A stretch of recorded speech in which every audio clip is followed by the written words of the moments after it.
Hello everyone and welcome to my Sister Wives For You channel. I hope everyone is having a wonderful day. Before we begin, please hit the subscribe button and give this video a thumbs up. For the Sister Wives family, this year has been extremely tragic in many ways. Everyone was shocked to learn that Janelle Brown's son Garrison had committed suicide earlier in 2024. A self-inflicted gunshot wound was the cause of it. The family found it extremely difficult to deal with his passing, particularly since he was just 25 years old. Still, 6 months have passed since Garrison's death. As a result, the family has been making an effort to cope and recover. The home of Janelle Brown's late son is up for sale. The majority of his family also resided in Flagstaff, where he was renting a home. These are all the additional pertinent data regarding Garrison's residence. Sister Wives. Garrison Brown's $425,000 home is up for sale 6 months after his death.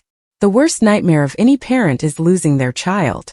Sister Wives viewers can't comprehend what Janelle Brown may have gone through after finding out her son Garrison took his own life. The rest of the Browns have also suffered a great loss. But the celebrity made a significant move 6 months after his passing. According to reports, Janelle listed Garrison's home for $425,000. According to earlier reports, Garrison paid $329,000 for the property in 2021. It occupies 14,000 square feet in total. In addition, there are 2 complete bathrooms, 4 bedrooms, and 2 parking spaces. In addition, the house has new air conditioning and vinyl flooring, as well as new paint. This house has a living room, kitchen, pantry, gas fireplace, and laundry room on the main level. You may turn the den into an office in the interim. Regarding the outside, there are fences around the backyard and the courtyard. 3 years later, Sister Wives star Janelle is selling the home, and it has increased in value by $96,000. Sister Wives. Kody and Robyn making money off of Garrison's death. Fans outraged. Fans of Sister Wives have seen Kody and Robyn unable to gain any respect for more than 10 years. They hold this couple solely responsible for undermining the family. Neither of them has behaved in a way that makes supporters feel sorry for them throughout the years. It appears that Kody and Robyn have restarted the My Sister Wives closet, and fans are furious about this development in the most recent post. All the wives would sell jewelry and establish their own clothes businesses there. In remembrance of Garrison, fans discovered that the pair was attempting to sell suicide awareness bracelets there. They were extremely repulsed, especially after learning that they had a poor relationship with the deceased spirit. On social media, there has been a great deal of outrage about the same. Kody and Robyn have kept quiet about it. Additionally, they don't use social media, so it's possible that they are unaware of the criticism. Fans are aware that Mykelti Brown, the star of Sister Wives, might have hidden agendas even though she has long served as a mediator between her parents. It was recently revealed that Mykelti seemed to enjoy inflicting pain on her mother, Christine Brown Woolley. The family pivot has been Mykelti Brown Padrone. Christine Brown Woolley and Kody Brown have been at odds for a long time. Mykelti Brown Padrone, their daughter, has acted as a somewhat impartial mediator in their divorce and subsequent life. Growing up, Mykelti grew close to Robyn Brown, Kody's 4th wife. Mykelti has always made an effort to maintain the family's unity even after the split with the multiple family. Robyn was close to Christine's kid, and Christine seems to believe that her daughter will continue to have contact with Robyn. That being said, since Garrison Brown's funeral, things have evolved. However, Mykelti is still trying to keep the family together in Sister Wives Season 19. Fans, though, are noticing clues that Mykelti might not have entirely good intentions. Rather, they think she's just demonstrating how much she enjoys seeing her mother suffer. Supporters notice trends in Mykelti Brown's behavior toward Christine. Sister Wives fans began talking about Mykelti Brown Padrone's connection with her mother, Christine Brown Woolley, on Reddit. The first comment is from a person named Mykelti. She asks if Mykelti ever expects too much from Christine. I'm thinking specifically of wanting things how she wants them despite some obvious realities. The user continues. The Redditor describes in detail the awkward farewell. They believe she ought to have been more sensible than to assume the family would welcome the proposal with open arms. For instance, last season, despite how awful things were and the fact that it was the night before Christine was departing, the family insisted on having a backyard farewell party. Everyone was going to have a difficult time, but Mykelti seemed to believe that it was important. Christine felt worse as a result. Additionally, it caused awkwardness amongst all of the siblings. Christine can't stand Kody. In addition, the Redditor observes Christine Brown's extreme misery upon receiving an invitation from Mykelti Brown to hang out with Robyn and Kody Brown. Now, in the first episode of this season, we see her hosting a sprinkle in Utah, and she needs to bring Robyn and Kody from Flagstaff to attend? They go on. Undoubtedly, having Kody and Robyn fly for Mykelti's second pregnancy celebration looks excessive. Some observers believe that picture demonstrates Mykelti's simple desire to watch her mother writhe. The Redditor goes on, I can understand if it was for the birth etc. But what purpose did it serve other than to make Christine particularly uncomfortable, and show the younger siblings who were there too how difficult the relationship's intention were? Why can't she give things some space for a while if Christine and Kody aren't even in a place to communicate politely yet? It seems as though she desires to maintain a false sense of reality in which the relationships are not where they truly are. P.S. I understand that producers may have forced these occurrences in order to create material. Mykelti Brown admits she enjoys causing Christine pain. Quickly after, another person comments on Mykelti Brown Padron's treatment of Christine Brown Woolley. They assume she does things merely to find pleasure in her agony. They seem to assume Mykelti thinks it's all a game. To be honest, I believe that Mykelti enjoys hurting or shaming Christine. Christine is asked to sing at her wedding by her. Whatever. However, that was awkward. At Christine's party, she made it a point to inform everyone that she was expecting twins, but that Kodak and Snowbin were the first to find out. That was superfluous information. Since she is the only one who is old enough to do so, I believe she has persuaded herself that she is in a relationship with both K&R and C. She treats Christine like a horrible girl. She probably acts the same way toward her sisters. She was never close to her siblings because of this. Just my viewpoint. Supporters believe Mykelti Brown and her mother are at odds with one another.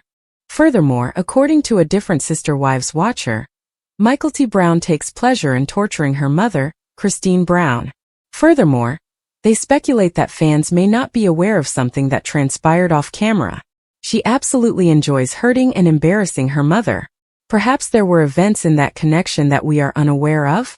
Even though my parents treated me horribly as a child and continue to do so now that I'm an adult, I still respect them more than Mykelti does her mother. Although I don't condone their bad behavior, I do appreciate them for trying their hardest despite being incredibly flawed individuals. Mykelti's superiority complex is unbearable. She always has her nose so high in the air that it surprises me that she can see anyone in front of her when I see her converse on a talking head or even when she's with other people. It's a rather strange way to hold your head while speaking. Makes me crazy. Perhaps she's upset because her mother pushed her off on Robyn when she first arrived. She requires attention. Notably, a few viewers raised the point that Mykelti Brown was attempting to involve her family, and Christine knew that they would be attending events where she would need to step aside. Some Redditors, on the other hand, believe that Mykelti Brown constantly needs attention. Did she not also demand to be married very soon after Maddie's wedding, but they were able to persuade her to wait a few months? To be clear, that was for the show, says someone else. Everyone was aware that Mykelti's wedding would be postponed, and that TLC would cover the costs. Furthermore, Kody and Christine paid nothing for the wedding. Tony picked up the excess after TLC covered the cost. Mykelti doesn't appeal to me. To me, she seems like a spoilt brat. Like Kody, she exudes a certain amount of self-confidence and narcissistic characteristics. Just my viewpoint. Mykelti seems self-absorbed to me as well, though.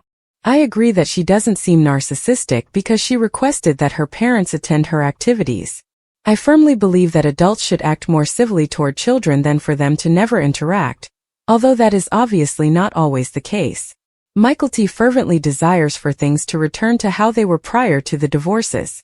She doesn't give a damn that the OG3 were bad. She merely wants the large picture to return. I believe she wanted her parents to be present to celebrate the birth of her twins. There are instances when things are that easy. How do you feel? Is Mykelti Brown attempting to cause Christine Brown any discomfort? Do you believe Mykelti meant well? How is the latest season of Sister Wives going for you?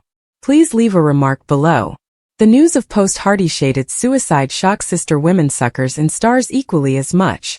Kody and Janelle Brown used virtual diversion to discuss a couple of interests in between the shock and torment. Kody and I are significantly pained to advance the lack of our superb youngster Robert Post Brown. He was a splendid spot in the presences of all who knew him, they wrote in ambiguous terms. For the most part, suckers dealt with genuinely brutally, allowing nuances to willfully alter. His hardship will leave such a significant opening in our lives that it cuts our breath down. We inquire as to whether no one really cares either way, appreciate our sequestration and oblige us in seeing his memory. As of now, experiences with respect to the justification behind death have been made public. On May 15th, people unearthed the intricacies of Post's necropsy. It was confirmed in the report by the Coconino District clinical investigator that Post's failure was due to a tone-foisted shot break to the skull. The manner of death was interpreted as akin to self-murder. Likewise, Post's alcohol consumption was a discovered significant factor in the devastation. Post was experiencing ethanol intoxication or alcohol pain at the precise moment he failed. Based on both a smooth examination and an iliac blood assessment, Post's blood alcohol position was 0.370 and 0.307, respectively. As a point of perspective, the U.S. legal limit is 0.08, and anything higher than that would be lethal. Despite the fact that Post was also taking caffeine at the time of his failure, this did not fully account for his demise. It's likely that most extreme people, including Post's friends and family, were not shocked by the necropsy results. Then, thinking the report would reveal how much he leaned toward bones aligned, the gritty-colored family is currently struggling with Post Brown's absence from them, their beloved family member. Family Ladies Suckers discovered that Kody Brown's daughter, Janelle Brown, had killed herself at his Flagstaff, Arizona home. Given that Janelle and Kody both made equal declarations, the news was extremely shocking. 7 days after his death, the polygamous primogenitor gave up his sixth posterity, which was supported by his inclined in the direction of bones. Janelle has made an effort to be active since Post's passing by engaging with her followers, even though she stayed in North Carolina with her child in order to stay in touch with her grandchildren. Instead of fighting the gatherings, the mother of 6 chose to spend a peaceful Easter at the beach as she works to explore this new chapter of her life without her child. As he sat with his mother, Tracker Brown started to stand out and finally focused on his extreme adversity. The 27-year-old chose to utilize a carousel of prints on his Instagram to address the devastation of his small family. Like other members of his family, Tracker has remained silent and has just reposted what his mother had posted. Below, he understood his message by citing a David Romano portion. When from here on out starts without me. Still, Tracker took part in prints of more joyful moments with him and Post grinning and laughing. I have no recognition to offer or lengthy engraving for you to study. Alright, without a doubt, that I love Post, and he has always been and always will be a huge part of my life. I'll always strive to be better at participating in every moment, no matter how big or small, with my bent toward bones. Tracker wrote as he ended his post. I would like you to go above and beyond. Additionally, at Post's funeral, representatives from the Nevada Public Guard spoke about the 25-year-old, describing him as a staff sergeant in the Tactical Public Guardian and a satisfied Civi scout who instanced dependability to his country. Members of the 221st Officers, the principal gathering of which Post was a member, also took part in a few somber minutes, during which they dropped Post's burial pennant and gave it to Janelle while Tracker sat approaching her for assistance. The unit similarly performed a weapon invite without support. Seeing a boring chapeau from the group and Post's light green aid thrills, as they were placed on a stage close to his representation, was perhaps one of the most astonishingly touching moments. The Nevada Public Guardian wrote in their post. Tracker and his family Pedon Brown also stayed representing a print with the portrayal of Post and the entire gathering. Known for his brazen soul, Brown traveled widely, exploring various countries and focal regions. He'd an energy for parody, beginner artificer, and bold photography, with his night sky photography particularly moving individuals who saw it. Following the example of her large family, Isabel Hardy Shaded stood up on Instagram 3 weeks after Tracker's death. Isabel posted a remark saying, "I love you forever, and I'll miss you for the most part," next to a photo her family had taken of the outdoors on Instagram stories. Completions of the Earth, a song by ruler Huron, was playing in the background. Similar to this, pictures from the incarceration revealed how the rest of the family mourned. A few relatives, Paydon, Leon, and Gwen Brown, dressed in Hawaiian shirts to visit their loved ones in his beloved shirt company, Skip's Organic. Kody with his previous girlfriend. Additionally, Robyn Brown sat far down in front of Janelle. Even though Post's sad death might have sparked a reconciliation, the polygamous family as a whole hasn't shown that much wrath in a while. Furthermore, Christine and Mary Brown were in the followership, both of them positioned in a line behind Janelle. Tracker made every effort to see his family on what was probably a difficult day. And the family is still receiving requests from suckers. 2010 also included the particular attention television series Sister Women, which followed a polygamous family led by its daring boss, Kody Brown. The 4 women of the primogeniture. Likewise 18 kids. Spectators saw how many advanced youngsters such as Post Brown went through adolescence using a small screen. Post was Kody's 8th child and ultimately enrolled in the Nevada Public Guard. He was unquestionably a tactical man at the highest level. Even though he was in charge of his own clothing brand, he also had a strong passion for photography. Tragically, Post passed away at the age of 25. The Natural Shaded family has been sufficiently silent about any arrangements for Post's funeral, but his sister Emma Brown hinted at details in an Instagram post. Walk 9 was incarcerated for a short period of time after he missed a tone-deaf shot break. Emma posted several pictures of her brother along with a lengthy explanation that said, "Dear Robert, I expected to tidy up for your burial second, and this is all that I wish you could have heard before I expected to say goodbye. We love you. I in all actuality don't to be certain participate in that frame of mind of you without your irresistible smile. I can't say whether I've the right words to say I'll miss you."